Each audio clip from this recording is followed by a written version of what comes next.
Success comes in cans, failure in cants. Wilfred Peterson. Took me about 5 times to get that right starting today's show. Glad to have you with us. Interesting day. Every single thing we're going to look at ended up for the day. Bonds, gold, stocks. All of it. Even oil, real estate, and Bitcoin. So let's jump into these charts and see how we are doing. Remember, we had that weekly vertical crossover. It's been a little bit sketchy. Look at it. It turned green.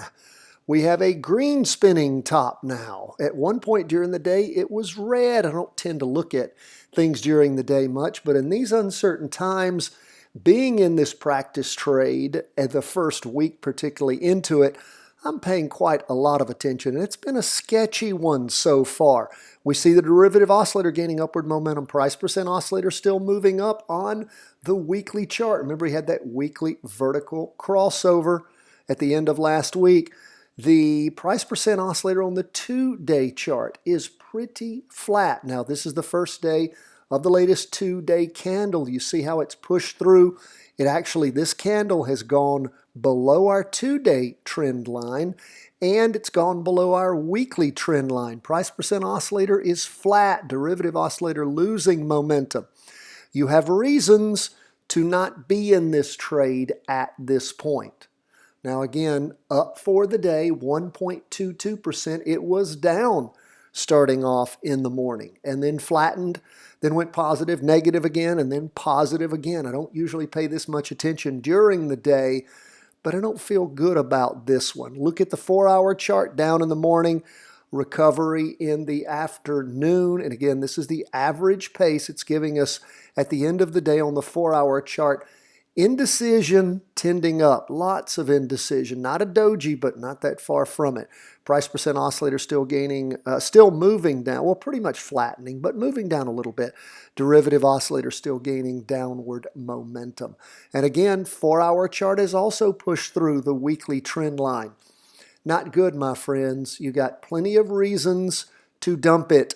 Let's see how it continues to move. I know you're counting on and believing in the weekly vertical crossover because they are so extremely accurate most of the time. And remember, the trend is your friend until the end. So we don't want to get hammered. Obey your loss limit requirements. Remember, the first loss is always your best loss.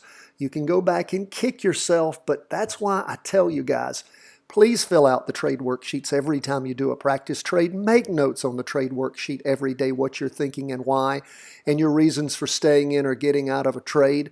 Reward yourself accordingly to your successful or even unsuccessful practice trade because you made decisions based upon what you have learned and the rules. This is so very, very important. Any fool can jump into the market when everything is going up or everything is going down. That takes no expertise at all. But being able to deal in a market like this is why this is the best time ever for you to learn how to chart and for you to practice trade. Please keep doing it. Don't give up. I'm not saying it's easy. Not as easy as the Q's has been. Beautiful. That weekly vertical crossover, somewhere around the 215 mark to a high of 228.10. Again, that's beautiful, but again, that is the way things are supposed to work. And as we edge up further and further and further into the danger zone of the bull trap, we have to just be careful because what we're going to see at some point. They've been talking about it today. In fact, one of the Fed governors said today, this will not be a V recovery. Well, of course it won't be. Of course it won't be down and back up. They never are. There's always a bull trap. And it's going to roll back over, I believe, down super, super hard. You've heard it. At the end of today's broadcast, I'll put Corona Investing in there again and beg you to watch it. If you watched it a few weeks ago, watch it again. You need to understand what is coming. So we see that, again, price, we have a nice stair step moving up, pretty much 3 candles connected. Price percent oscillator moving up. Derivative oscillator, it lost a little bit of its energy because we have had some down movement so far this week. Friday could be a terrible day. Look at the 2-day chart. It penetrated our 2-day trend line. It's a little more than flat. It's not quite flat. It's going up just a little bit. Derivative oscillator lost a great deal of energy. And again, it peaked all the way back on the 17th of April. So again, these last 2 days, this last candle forming is a down candle. So pay attention to that. And again, if you jumped in back at the jumping in point, then of course things have done quite well for you. You've done very, very well. You can cash out anytime and keep your proceeds from your practice trade. Look at that 4-hour chart. Derivative oscillator gaining downward momentum. Price percent oscillator flattening in its down move. Still moving down. Push through the 2-day. Still above the weekly. So as far as things go, the Qs is safer than the S&P 500. But again, both subject to weekly vertical crossovers. And you know, those of you who've been with me a long time, they almost always work. People say, well, gosh, do they work with other things? They do, if it's a tradable, trackable ETF or stock. How do you know what's tradable and trackable?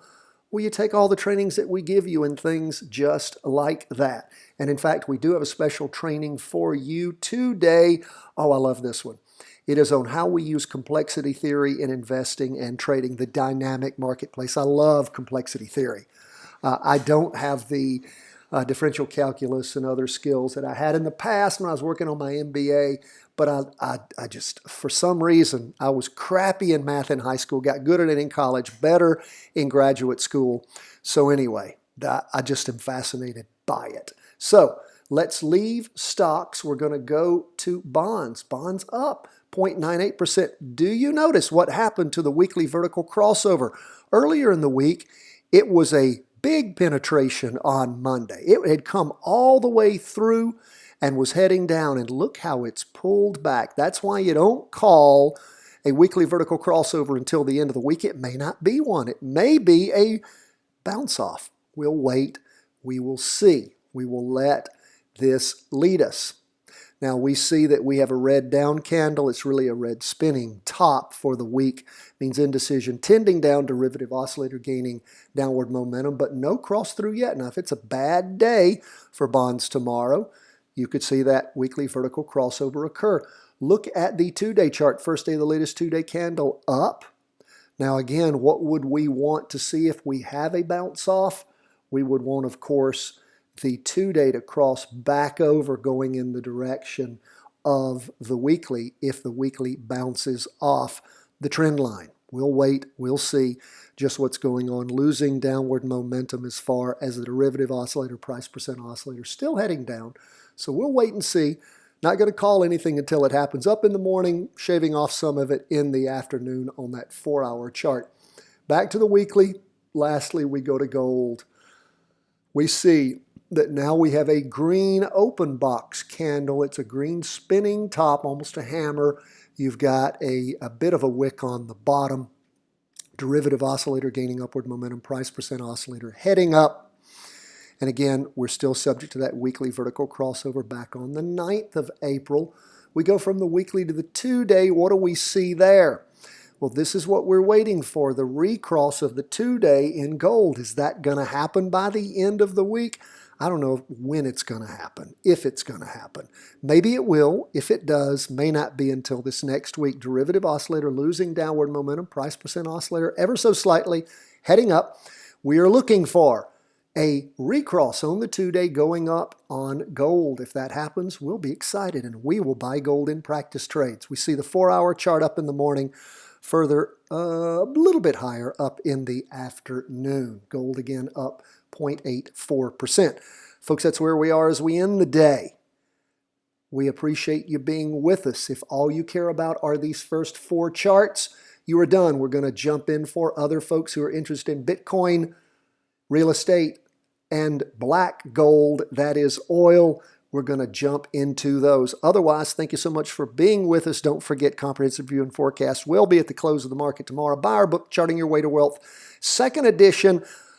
recently, newly updated, signed autograph copy ready for you. Let's go to, and follow the link in the show notes, Bitcoin. Bitcoin up for the day. Ooh, nice up day for Bitcoin, 7.12%. Bitcoin is trying its best to surge back up to where it dropped around, what was the high of highs on Bitcoin? Yeah, I'm looking at the wrong chart. Okay, 4-hour chart. I knew it went higher.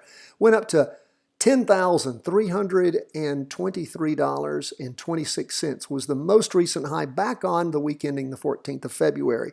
Then it plummeted off the deep end, slid sideways for a while, and of course had 2 prior weeks, these 2 prior weeks, not including this week, 2 prior weeks, huge up movement.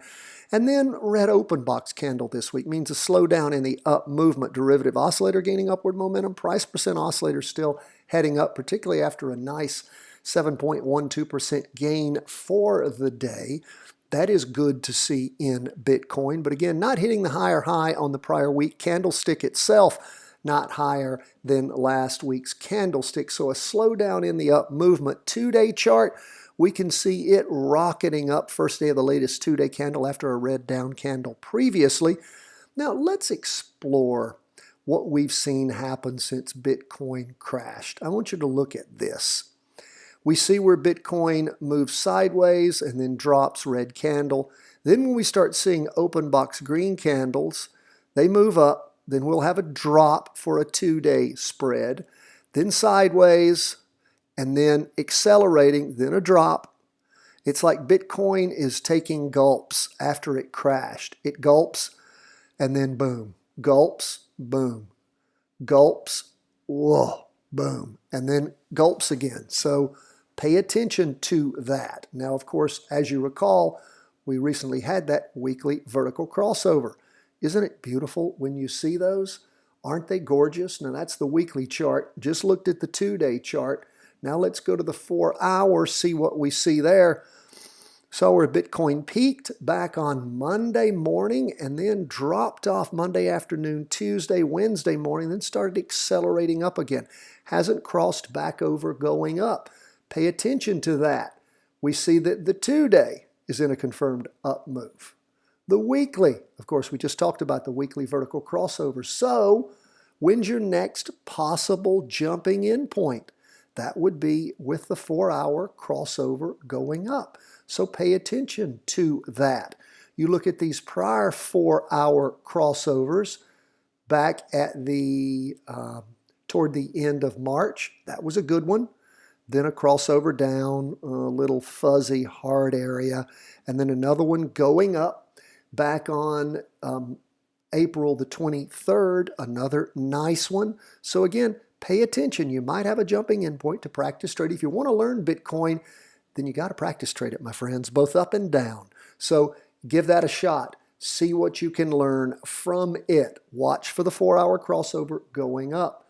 Let's move on to real estate. Up for the day, barely 0.35%. So look at what we see on this real estate weekly chart. Real estate hammered down, popped up, slid sideways, and is starting to move down again. Look at that price percent oscillator nosing over, going down. Red down candle, little wick on top, long wick on the bottom. And we go to the 2-day chart, getting ready to cross over, going down.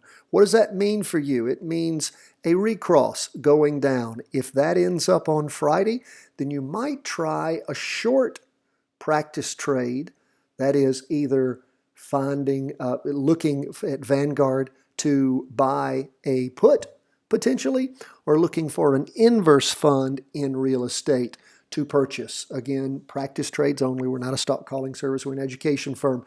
You try doing this without having a skill set, just listening to me talking to you, and you say, hey, I'm just going to give it a shot. I'll just put in $3,000 or $4,000. Prepare to lose.